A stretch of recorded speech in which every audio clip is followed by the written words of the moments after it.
Hi there folks, and welcome to IDPA. My name's Ron Davison, and I wanted to talk to you for a few minutes about what you can expect at your first IDPA match. IDPA, the International Defensive Pistol Association, is a fun and safe way to learn some basic pistol defensive skills while improving your overall shooting ability. IDPA's safety rules are pretty straightforward and easy to follow, but please be sure to visit idpa.com and check out those rules before attending your first match. Registration for a match is usually done online, but can be done the day of, depending on the club's setup. Be sure to check with them. Before showing up to the first local IDPA club match, I recommend contacting the match director or your local club contact just to see about any particular range rules that range may have. For example, the Jackson Hole Gun Club, where I'm a member, they run a cold range. It's good to know this before you leave the house. Of course, an IDPA match just doesn't magically materialize out of nowhere. There's an awful lot of preparation, planning, and setup that goes into a successful match. Everything from stage design and selection ahead of time to setting up the targets and barricades and obstacles the morning of. Now that lifting and carrying and fetching and stapling is all done by volunteers, and if you'd like to help out, contact the match director. That normally takes place an hour or two before the match itself. Check with them and I'm sure they can put you to work. If you don't fancy lifting heavy things like walls and barricades and stuff like that, targets don't staple themselves, and I'm sure the match director would love you to pick up a stapler. I mean, it's kind of a gun, right? It's fun, get to work, staple some targets.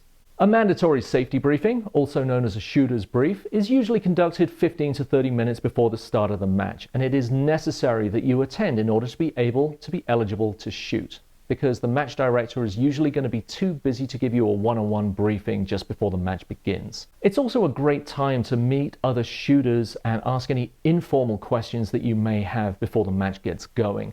You'll often find a mix of everything from veteran shooters to first-time shooters and everything in between. Now, if you're new to competitive shooting, please do let the match director and the squad leaders know. You will find that other shooters go out of their way to help you out and explain things that may not be so obvious. At Jackson Hole Gun Club, we have a policy that if someone is new to the competitive shooting sport, that someone will take them under their wing and explain everything. They're going to be best friends for the whole of that match. Many clubs provide a special new shooter briefing where they go over any range-specific rules, and they can even go over some match tips with you. Most matches are run with what is called a cold range, meaning that the only firearm that is loaded is the one currently in use to run a course. Every match will usually have a safe area or safety table. Now that is the only place you can handle your firearm unless you are currently actively involved in shooting a stage. Now if you're like me, you'll probably spend a few minutes there before the match starts, just checking your gear, making sure everything is in position and functioning perfectly.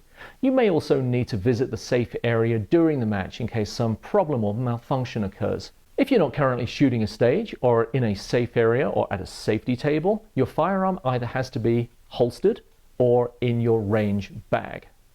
Conversely, ammunition, moon clips, magazines, speed loaders, that can be handled anywhere except at a safe area or safety table.